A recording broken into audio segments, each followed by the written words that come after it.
राज्यसभा में महाराज धृतराष्ट्र इसका न्याय करेंगे, मृत्यु दंड मिलेगा इसको। चलो। अरे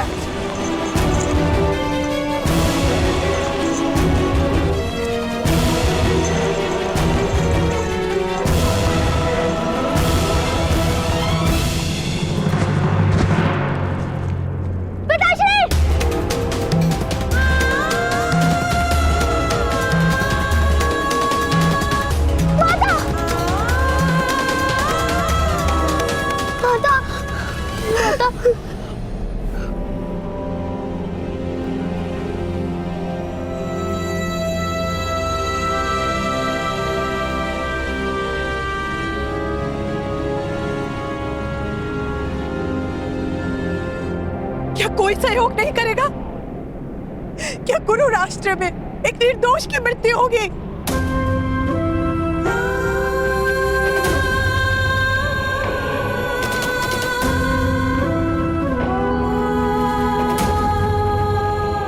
क्या महाराज नेत्रहीन के साथ साथ हृदयहीन भी है? कोई तो सहायता करो।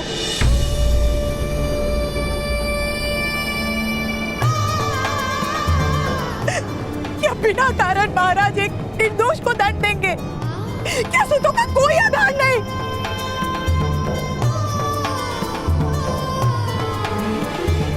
कोई तो सहायता करो।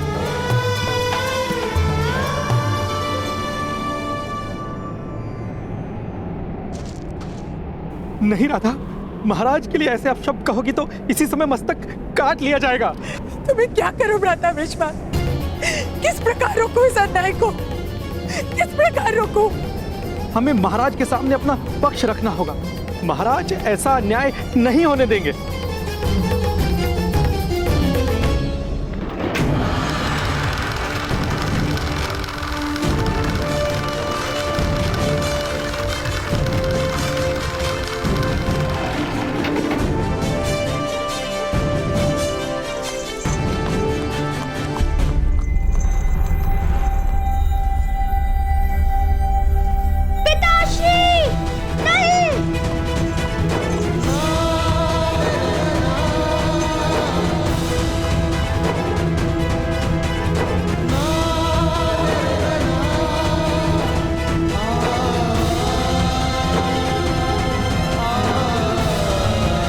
राज्यसभा में कोई आने ना पाए, द्वार बंद कर दो।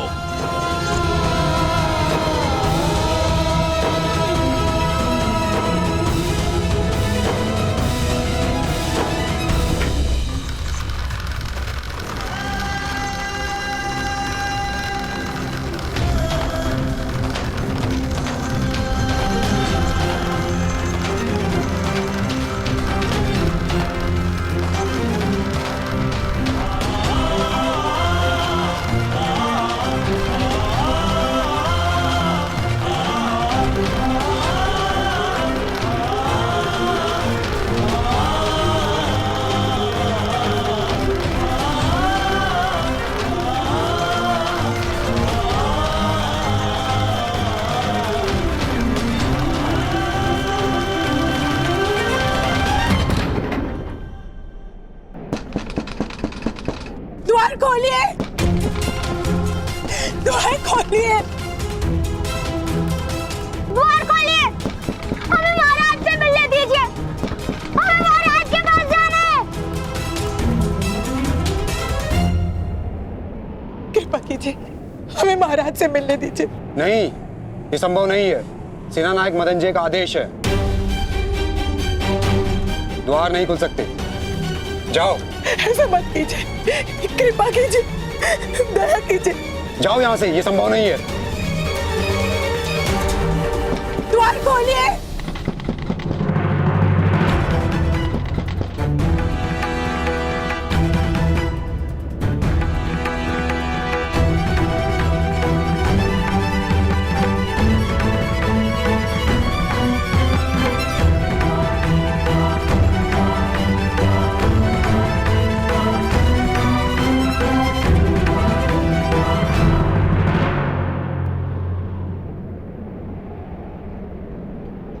भ्राताकर्ण, आप क्या कर रहे हैं? महल में जाने की योजना बना रहा हूँ शोन।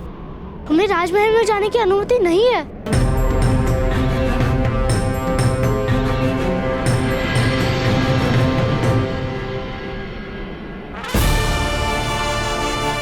सूरज की किरणों को किसी की अनुमति की आवश्यकता नहीं होती शोन। वो बादलों को चीर कर भी पृथ्वी तक पहुंच ही जाती है।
महाराज, जल के जलाशय में विष मिलाने का अपराध स्वयं इस अधिरथ ने स्वीकार किया है।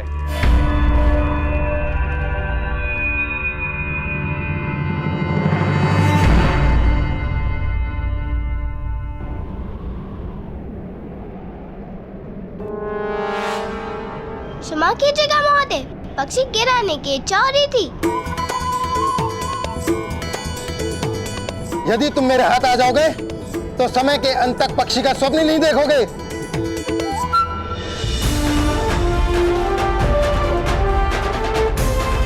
चलो जाओ यहाँ से। चलो वैशाली।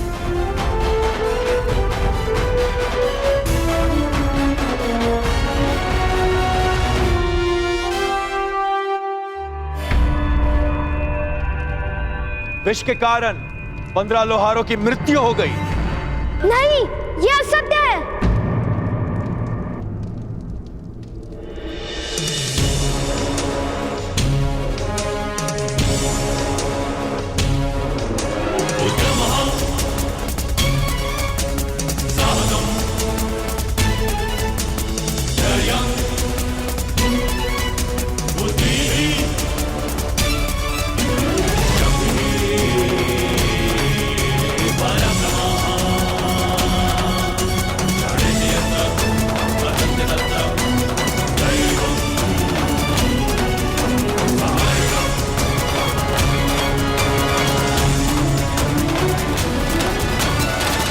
मेरे पिता ने कोई अपराध नहीं किया है। मैं स्वयं उस जलाशय में था। यदि उस जलाशय में विष होता तो उसका परिणाम मुझ पर भी होता। पुत्रकान, जाओ यहां से, जाओ। मेरे पिता ऐसा कार्य कर ही नहीं सकते।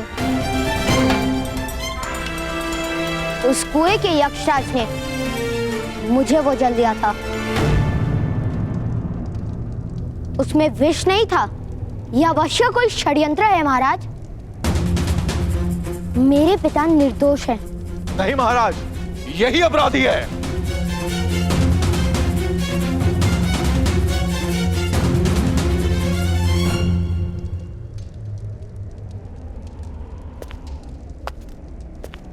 अधिरथ सुषेण, तुम्हारा पक्ष क्या है?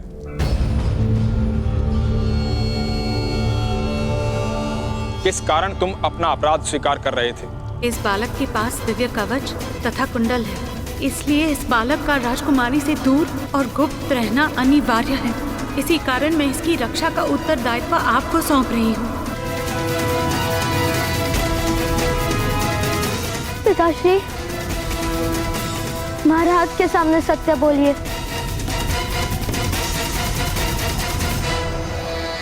महाराज, इसे मृत्यु दंड दीजिए।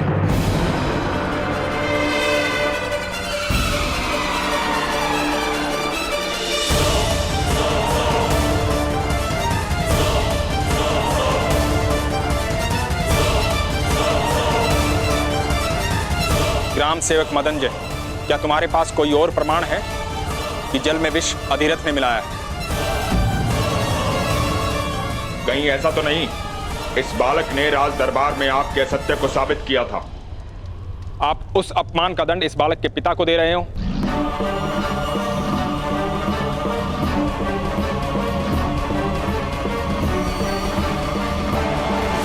महाराज, कोई भी दंड निश्चित करने से पूर्व हमें इस अपराध को हर पक्ष से समझना आवश्यक है। महाराज, इसने अपना अपराध स्वीकार किया है।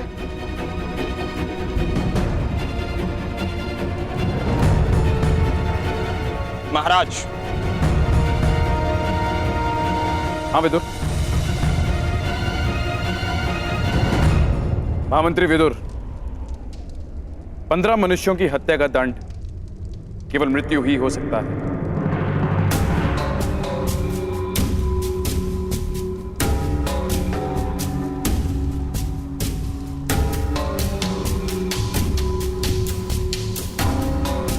किंतु आज हमारे पुत्र का जन्म होने वाला है और आज के दिन हम किसी को मृत्यु दंड किस प्रकार दे सकते हैं?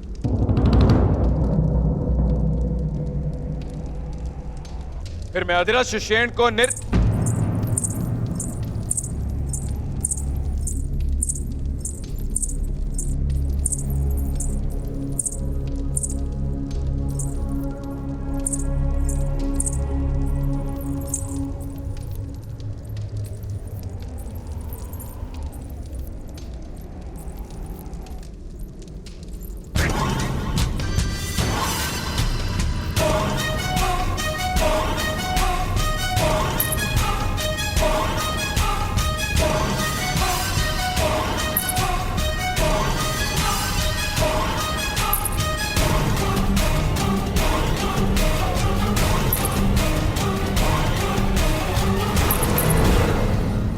आयुर्वती,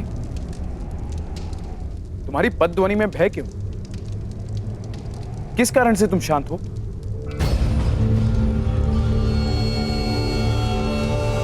आयुर्वती, तुम्हें आदेश है, मेरे पुत्र का समाचार दो।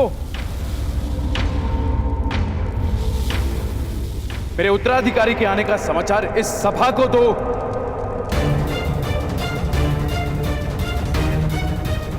महाराज, क्षमा कीजिएगा महाराज।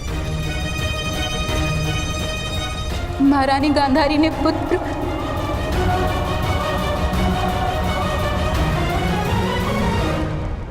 बोलो आयुर्वती।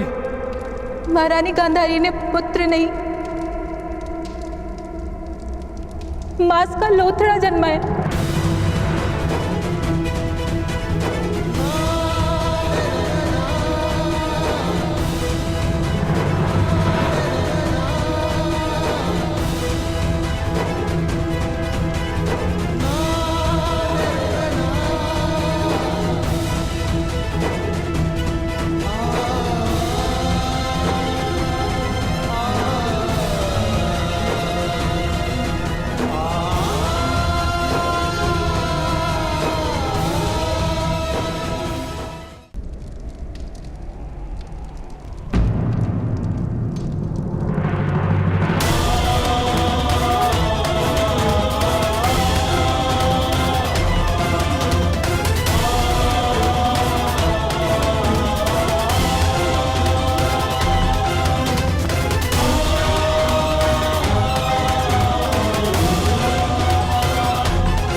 मैं ग्राम रक्षक के पक्ष को स्वीकार करता हूं विदुर।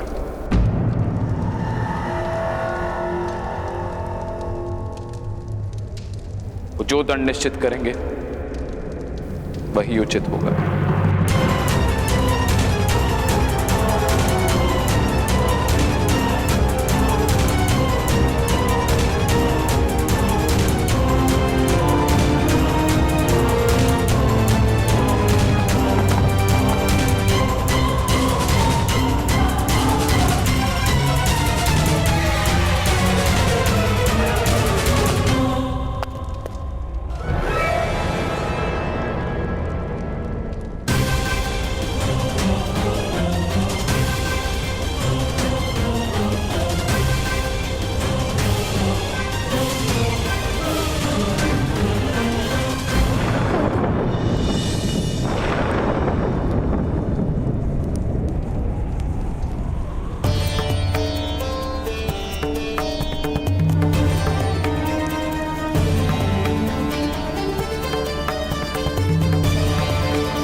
पुत्र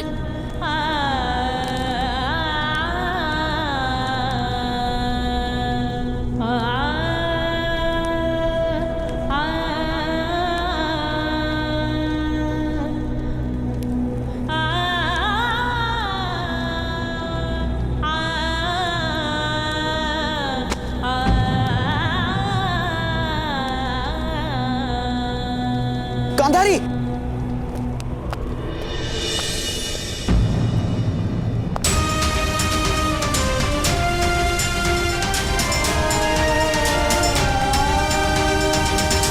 गांधारी, ये मेरा पुत्र है भ्राताश्री। महादेव का वरदान है। नहीं नहीं गांधारी, नहीं, मांस का लोथड़ा है। हमारे स्वप्नों का अंत है ये।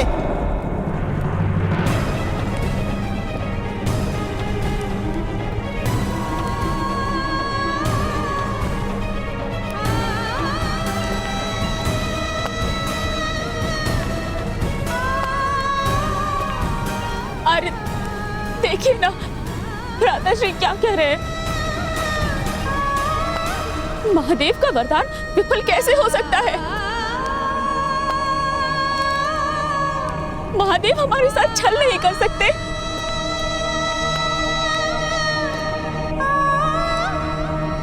हमारे पुत्र के जन्म से तो हमारे जीवन का प्रारंभ होने वाला था ना आर्य। हमारे सपनों का अंत कैसे हो सकता है?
कोई तो उपाय होगा पिताश्री। महाराज ऐसा अन्याय किस प्रकार होने दे सकते हैं? कोई उपाय नहीं है।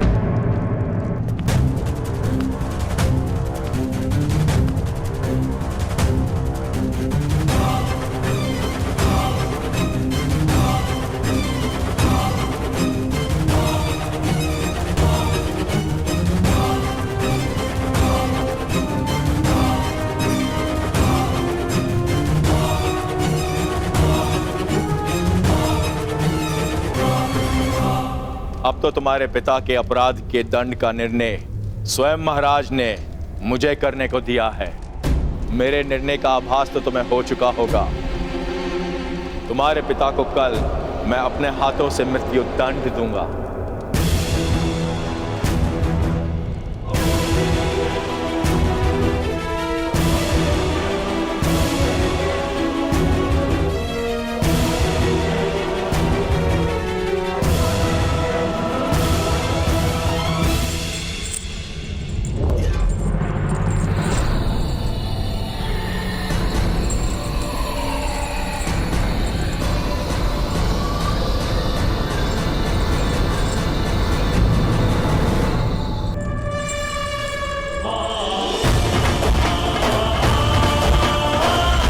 मेरे पिता को कोई दंड नहीं दे सकता।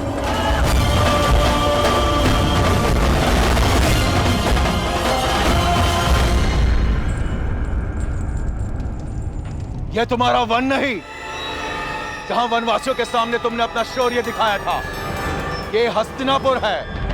यदि तुमने मुझे रोकने का प्रयत्न किया तो गांधार और हस्तिनापुर की सेना से तुम्हें युद्ध करना पड़ेगा। अपने पिता के जीवन की रक्षा करते अपने पूरे परिवार के जीवन को संकट में डाल दोगे। पुत्रकांड, वचन दो, कोई ऐसा कार्य नहीं करोगे जिस कारण तुम्हारी माता या भाई पर कोई संकट आए। वचन दो।